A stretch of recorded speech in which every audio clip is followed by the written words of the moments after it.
Buenos días, hoy es lunes 13 de julio 2026. Estamos nuevamente en el Evangelio según Marcos, hoy corresponde el capítulo 6. Este capítulo 6 tiene, digamos, como seis partes, diría yo. La intervención de Jesús, el regreso de Jesús a su tierra en Galilea, en la Nazaret de Galilea. Jesús comisiona a los discípulos, los envía del 7 al 13, luego la muerte de Juan el Bautista, que también tiene un efecto muy importante en lo que viene después en el ministerio de Jesús, la alimentación de los 5.000, Jesús caminando sobre el mar y otras personas que son sanadas en Genezaret. Pero hay algo que quiero resaltar ahí en Marcos antes de que continuemos, es que lo que el Evangelio de Marcos dice de entrada, ¿no? Sobre Jesús. Primero, el Evangelio comienza en el capítulo 1 diciendo Jesús, el Hijo de Dios. Es lo que Marcos declara en Marcos capítulo 1 versículo 1. El Evangelio de Jesucristo, el Hijo de Dios. Ya Marcos ahí identifica Jesús, el Hijo de Dios. Luego, cuando Juan el Bautista predica, más adelante en el versículo 8 dice que Jesús es el poderoso, que es más poderoso que él. Luego, en el bautismo hay una voz del cielo que dice, tú eres mi Hijo amado en quien tengo mi complacencia, eres mi hijo predilecto. O sea, cosas que se dicen acerca de Jesús, pero cuando Jesús comienza ya su ministerio público, digamos, desde que entra a la sinagoga, en el capítulo 1, cuando reprende ese espíritu maligno, el espíritu maligno dice, Jesús, ¿qué tienes con nosotros, Jesús Nazareno? Has venido para destruirnos, yo sé quién eres, el Santo de Dios. Sin embargo, y varias veces en el capítulo 3 y en el capítulo 5 los demonios reconocen a Jesús. Tú eres el Hijo del Dios viviente, tú eres Jesús, tú eres el Santo de Dios. ¿Por qué nos atormenta? ¿Por qué nos quiere destruir? En fin. Pero la gente es diferente, porque ahí mismo en el capítulo 1 dice, en el final del 27 dice, ¿qué es esto? ¿Qué nueva doctrina es este que a uno los espíritus malignos manda y le obedecen? Cuando sana al paralítico que descienden por la abertura del techo, la gente dice, bueno, ¿y este qué? Que está perdonando pecados, ¿qué es este? ¿Eh? Entonces la gente empieza a dudar de la persona de Jesús. Cuando Jesús escoge a Leví, a Mateo, también lo menosprecian porque ¿quién es este que está escogiendo pecadores y publicanos? ¿Sí? En el capítulo 3 Jesús se declara, algunos inclusive dicen, este está haciendo esto con el poder del enemigo de Beelzebú.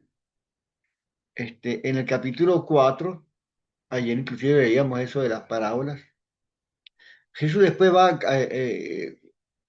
a la otra orilla en la barca, y cuando se presenta esa tempestad que Jesús también calma, los mismos discípulos dicen, ¿y este quién es?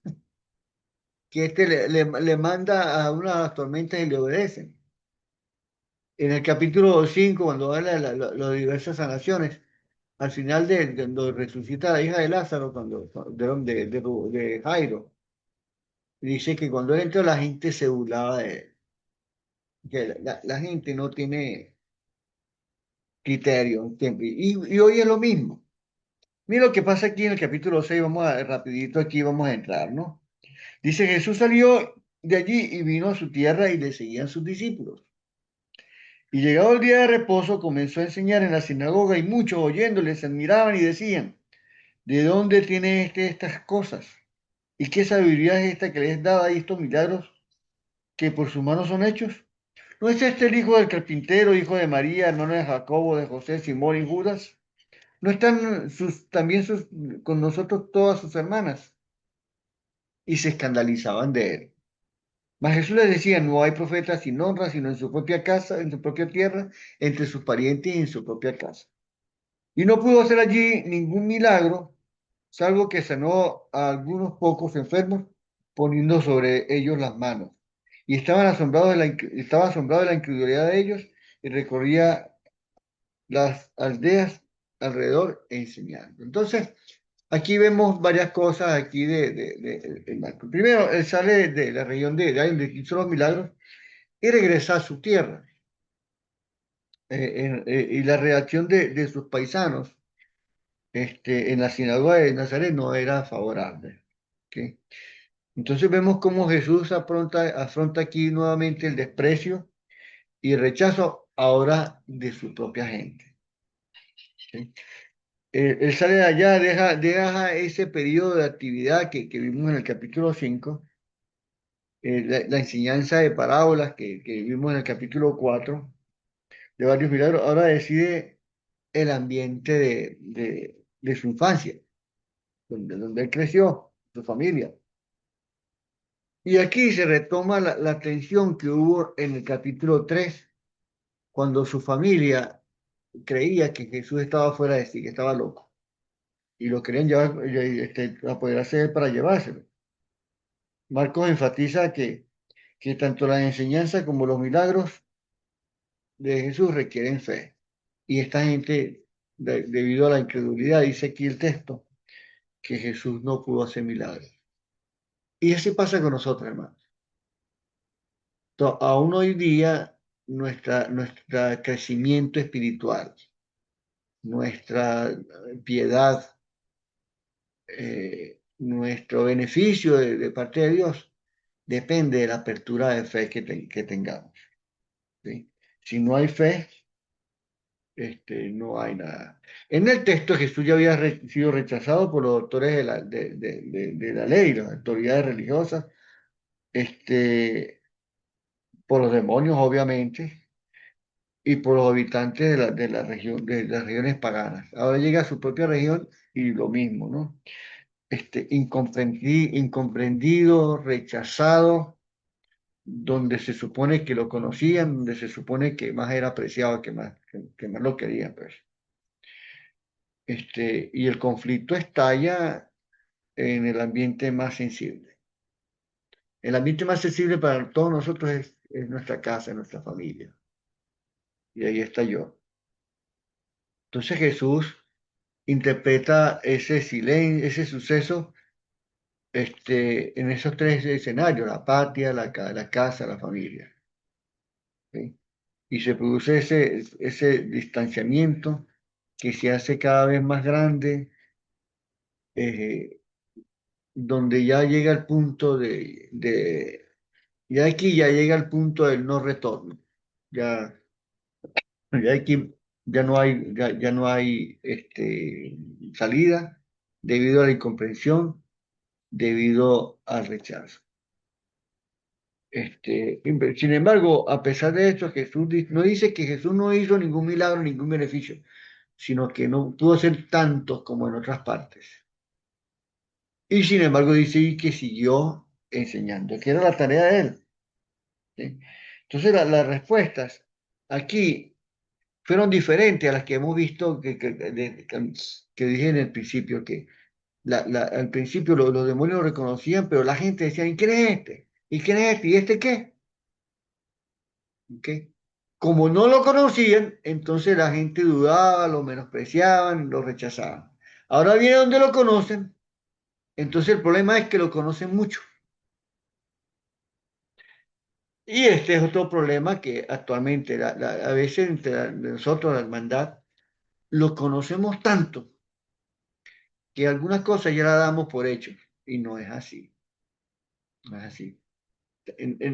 Todavía se requiere una apertura de fe nueva, así como las misericordias de Dios son nuevas cada mañana, nuestra fe debe ser renovada cada día, hermanos.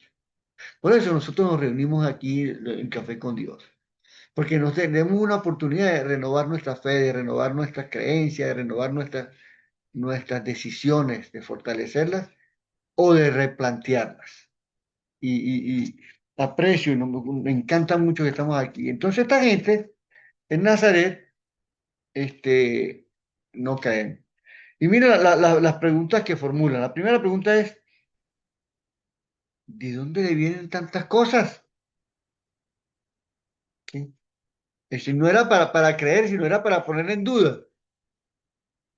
¿De dónde sabe tanto? Oh, ¿y esos prodigios hechos por sus manos? ¿De dónde?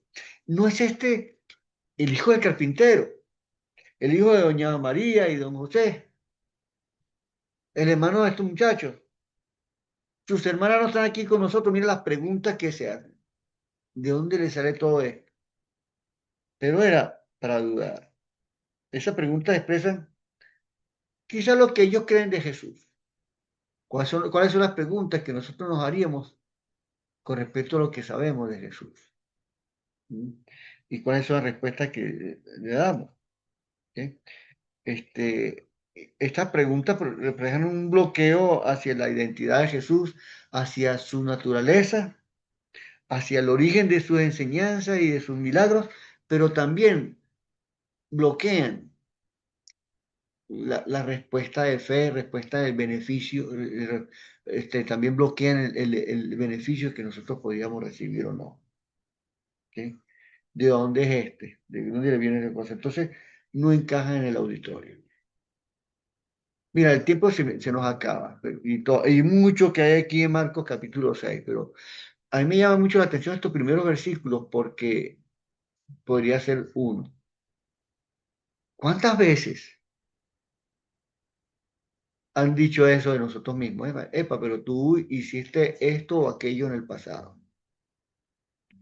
Algunos éramos más equivocados que otros, ¿no? Tú eras un sinvergüenza, ahora me vienes a hablar de eso. O tú recuerdas lo que me hiciste en aquel tiempo. O tú dejaste de hacer tal cosa y mira los resultados.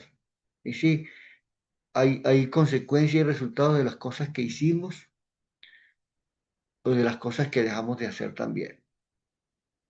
Pero hermano, algo que aprendí hace unos días que escuché me gustó mucho es que nuestro pasado no nos define. Imagínate si a mí me define lo que pasó hace más de 40 años.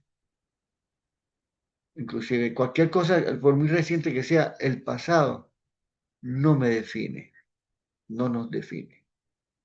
El presente sí me define y con esperanza de un futuro mejor, de un replanteamiento o replanteo de la vida misma, de la fe. Y al ejercicio de esa fe podemos beneficiarnos y ser una bendición para otros también. Entonces, si nuestro pasado no fue el mejor, el pasado no me define, no te define. Te define el presente y sobre todo si el presente está con Jesús. Entonces, pon esto en tu mente, en tu corazón, piénsalo para ti mismo, piénsalo para tu mujer, para tu marido, para tus hijitos, para todo, inclusive con el papá o el tío ese que te hizo daño, lo que sea. El pasado no define. Veamos el presente. Y el presente va a ser mejor. El futuro, con un presente mejor, el futuro va a ser todavía mejor. Amén. Vamos a orar. Padre, te damos gracias por este día, por esta comunión, por estas palabras, estos textos que son tan ricos, tan, tan agradables inclusive, Señor. Queremos pedirte, Padre, que nos ayudes a tener una apertura de fe constante de cada día, que podamos redescubrirte todo el tiempo en nuestra vida, podamos redescubrirte en nuestros corazones, en nuestra familia, en nuestra hermandad, en nuestro vecindario. Y con esa nueva presencia tuya, eh, producir bendiciones para la gente que está alrededor. Ayúdanos a ser como los discípulos del Señor en el principio que fueron enviados por Él a favor de las personas, Señor. Ayúdanos a tener esa conciencia y perfeccionarla y, y desarrollarla a plenitud. Pedimos, Padre, también que nos ayudes a verte a ti, que la esperanza mesiánica de que viene el tiempo se renueve en nosotros, que el Mesías venga a nuestras vidas, que reine y que nos redima de todo aquello que todavía no hemos podido salir. Y ayúdanos sobre todo a confiar que el pasado no nos define, que nos define el presente, porque tú estás en él, porque tú estás en nosotros. Y eso te lo pedimos en los méritos de nuestro Señor Jesús. Amén.